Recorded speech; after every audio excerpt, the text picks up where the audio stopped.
welcome back to my channel. I hope you're all doing well out there. And today I want to wish you all a very happy new year and welcome to 2026 on my channel. Thank you for being here. Do me a favor, like, comment, and subscribe.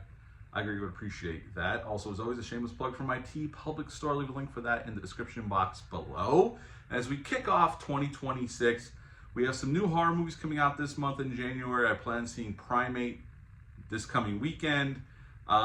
We have the new Silent Hill movie coming out. Next month we got Scream 7 and Strangers Chapter 3. For instance, in that, that's coming out next month, being of February. But we're going to kick off the new year with a 90s thriller. A matter of fact, we're going to go through a couple 90s thrillers. We're going to do The Hand That Rocks the Cradle. We're going to talk about that one. We're going to talk about Pacific Heights with Michael Keaton, Matthew Modine. We're also going to go back and revisit The Crush with Alicia Silverstone. We're going to do Kiss the Girls with Morgan Freeman. And we're going to do some other films. We're going to do some more canon films. We're going to do a ton of horror films this year. But as we kick off 2026, we're going to talk about a brand new physical media release and a movie that I saw when it was released back in 1997. And that movie is Breakdown, starring Kurt Russell. Yes, this movie came out May 2nd of 1997. I actually saw it opening weekend that year. It's rated R. It's an hour and 33 minutes long. Had a budget of $36 million, and upon release, it made a little over $50 million. To direct this film, Jonathan Mostow came in to direct this film. He would later on go on to direct U-571, Terminator 3, Surrogates with Bruce Willis, and other films. And then he's done a lot of TV work as of late. Now, in this film, as I said earlier, we have the great Kurt Russell playing Jeff Taylor. His wife is played by Kathleen Quinlan, and she plays Amy Taylor. The great J.T. Walsh, who is sadly not with us, but was in many, many films over the years. As a matter of fact, this is his fourth film he's using with Kurt Russell, plays Red, this truck driver, and MC Gainey plays Earl, and he is in on this plot with Red. Now, if you've never seen this film, this is a very simple premise, but a very effective one. Especially if you've ever driven through the Southwest of the United States of America. I have many times. My wife and I have driven across the country 7 or 8 times, and we lived in Arizona for 2 years, and we drove through that part of the country, like New Mexico, Texas, Arizona, in the middle of nowhere through the desert, quite a few times. And even in today's landscape with cell phones and that, there are sections of road, you have no cell phone service. But this was 97. Cell phones were still early in their infancy for most folks. There's a cell phone in this movie, but especially back then, the service was crap. And basically, Jeff and Amy are moving to San Diego from Massachusetts, and they're driving their Jeep Cherokee through the desert Southwest. And they have this close encounter. They almost hit this truck pulling out of the road because Jeff, his concentration is a little bit waning. He's been on the road for a while, and they don't get in an accident, but it comes close, and they pull off to a gas station to get some gas, get some food, and just kind of recharge a little bit. If you've ever did a long road trip, you know you need those moments where you just pull off for 10-15 minutes, take a little break, you know, gather yourself up and hit the road again.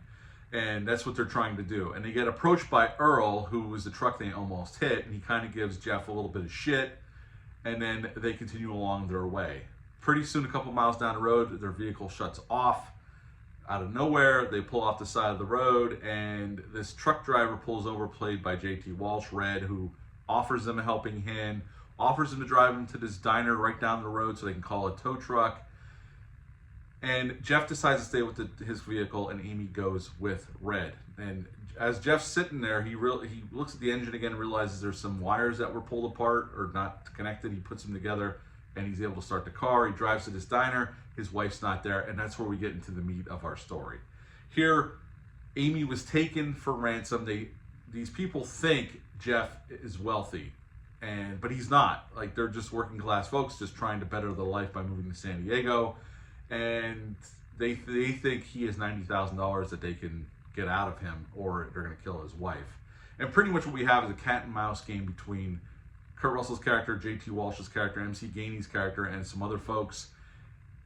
And he can't go to the cops. This is a very small town close by, a very small sheriff's department. He doesn't know who he can trust. Finally, he tracks Red back to his house, where they're holding Amy in this locked refrigerator in the basement of his barn. He holds him at gunpoint, gets his wife back, and this is when the movie kicks into high gear. We get some chases, car chases, some really cool stunt work, some really cool miniature work on the bridge, and a very satisfying finale, and Jeff and Amy are able to survive and live on, and that's the end of Breakdown. So what to like about this film? Well, the cast. Kurt Russell, I love Kurt Russell. He's one of my favorite actors of all time. His movies with John Carpenter, Backdraft, Tango and Cash, just any movie Kurt Russell's in, he instantly makes it better. And this movie, he's fantastic. Him and Kathleen Quinlan have great chemistry. I buy them a husband and wife. And then you got great character actors like J.T. Walsh, who was a tremendous character actor through the 80s and 90s. Sadly, he passed away in 98. And MC Gainey, who's been around, you see him popping up in a ton of movies, a ton of TV shows, and he's always great as well. It's very well directed by Jonathan Mostow with a healthy budget. And this was all done for real. There was no CGI. Yes, there's some model work at the end with the truck hanging off the bridge, but it's very well done model work. But the stunts are for real.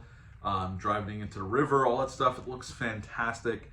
They really do ratchet up the suspense. You don't know who Jeff can trust and who's in on it. We find out later as the movie goes on who's all in on it, of course. But, you know, they keep that tension high, and Jeff, or Kurt Russell's character, is stressed throughout until he finally finds his wife and gets her back, and then we get that spectacular car chase at the end with them surviving and killing Red off, and they're able to have a happy ever after, although they've just had this very stressful, crazy situation happen to them. And I think Jonathan Mostow handles this with assured hands. I mean, this was fairly early in his career. Dino De Laurentiis and his wife produced this film. Kurt Russell almost didn't do this film. He was just coming off of Escape from LA with John Carpenter, and him and Goldie, who've been together forever at this point and still together to this day, they had a deal where Kurt would do a movie, then she would go do a movie. So he was supposed to take time off after Escape from LA, but they were able to work it out with Kurt, and he was able to do the film. And I think he works really well here as this everyman just trying to get his wife back and figure out what the hell is going on. And they sell it. This is really one of the best 90s thrillers, but we're going to go through some more, as I said, coming up over the next month or so. I can't wait to talk about Hannah Rocks Acryl. I've not seen that movie in years, but I do have it on Blu-ray, so this will be the first time rewatching that in quite some time. But I think this is a really well done movie, very solid, very simple story. But it's a movie they don't really make anymore. These simple thrillers, but they keep you on the edge of your seat. They're well acted, they're well directed. We get real stunts. And they don't really do it like this anymore, unfortunately. Like these mid-budget movies where they could really, you know, thrill an audience. They don't really make them like this anymore, unfortunately. And I wish they would go back to making those mid-range thriller movies. And we'll see. Maybe they'll make a comeback. The gas station scene where Earl approaches Jeff's character in the beginning of the film after their almost accident on the road, you can see J.T. Walsh's 18-wheeler going by in the background as Earl's walking towards Kurt Russell's character. If you look closely, you can see him back there. When Kurt Russell goes into Red's house at the end to basically take them hostage at gunpoint to get his wife out of the refrigerator in the bottom of the garage, you can see a video game playing on the TV, and it's Doom. It's Doom playing on the TV. As I said, this was Kurt Russell's and J.T. Walsh's fourth movie they've done together. They did Tequila Sunrise, they did Backdraft, and Executive Decision, and then this movie.